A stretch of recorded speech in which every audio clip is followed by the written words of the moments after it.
Segregation and discrimination have always plagued America. Segregation was the practice of requiring separate public and private facilities for white people and black people. This was prevalent in the Ohio schooling districts where there were white-only and black-only schools.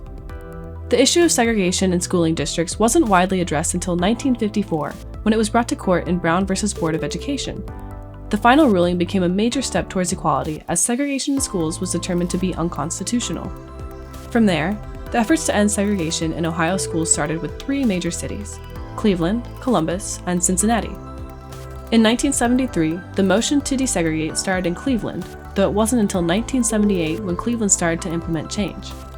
In 1979, Columbus was among some of the first schooling districts in the nation to desegregate using busing methods to transport students from various neighborhoods to integrated schools. Cincinnati soon followed in 1983, and by 1990 had made major progress towards desegregation. However, despite all of the progress that our school systems seem to have made, the hard truth is that segregation still exists today, and Ohio in particular has yet to see more needed change. Out of all 50 states, Ohio is tied 4th for the state with the most segregated schools, and Cleveland is ranked 7th in the nation for highest rates of segregation. Why is this? Though there is no longer a formalized system of segregation, it still exists through other social structures. Today, segregation doesn't exist so much in schools, but instead exists between schools. What this means is that there are major differences in the racial makeup of students between different schools. This results from a range of issues, mainly connected to socioeconomic matters. The segregation between school system ties back to segregation between neighborhoods. Neighborhoods are established using district fragmentation. Through this, students from different racial backgrounds are likely to be separated into entirely different districts. From there, the neighborhoods that students live in usually determine which school they go to. There are also major differences in incomes among families between these districts. District fragmentation leads to the creation of lower income and impoverished neighborhoods. The schools linked to these neighborhoods usually provide poorer quality in education and fewer opportunities for students due to their lack of resources. The students attending these schools, mainly black students and students of color, receive a poor education and therefore perform more poorly. Studies show that the average African American student in Cleveland performs below almost 2/3 of African Americans nationwide, and below almost all white students nationwide. These distinctions between schools have long-term effects. Poor education quality limits students' opportunities after graduation. Students graduating from low-income schools are less likely to enroll in further education.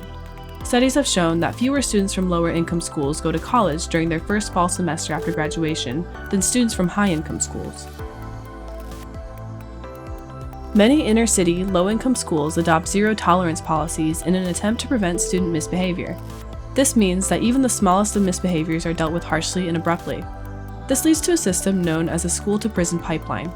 Schools will actually send misbehaving students to juvenile detention facilities as a means of disciplining them. Oftentimes, these instances are students' first interaction with the criminal system and leads to them having run-ins with it later on in life. Ultimately, this all contributes to an endless cycle of poverty and continued segregation. We need change, but how do we achieve it? Political unrest has sparked long overdue calls for change. Over the past summer, we have seen masses of people take to the streets to protest the racism that lurks in our institutions. The people's outcries have fueled the beginnings of change across the country. But is it enough?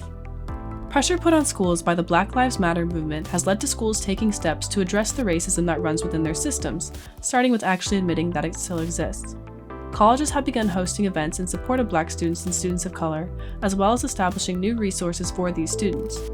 These are steps forward, albeit small steps. However, if we want to make real, impactful, and lasting change, we must go further than this. Even us as individuals have the power to create change. One way to do this is by simply starting a necessary dialogue within your community. Make people aware of the issues at hand and get them talking about it. After all, no one knows more about these issues than those in our communities who are actually experiencing them. The next step is finding community-based solutions. It is also important that we vote. Voting on local and national legislation gives power to our voices and pushes for change. On a larger scale, we can encourage our lawmakers to redraw district boundaries in order to promote more diverse and equal populations. We can push them to end or alter laws requiring students to attend schools based off of the neighborhoods they live in to create schools that are fully inclusive and not exclusive to specific income levels and backgrounds. We often like to look back and think of how far we've come. But in doing this, we lose sight of how much farther we still need to go. Yes, Ohio has come far when it comes to desegregation, but we are not done yet. We need to see even more change before we can begin to say that the issue has been fixed. We must address the segregation that is still evident today, as it only contributes to the cycle of poverty and racial divide that runs through our country.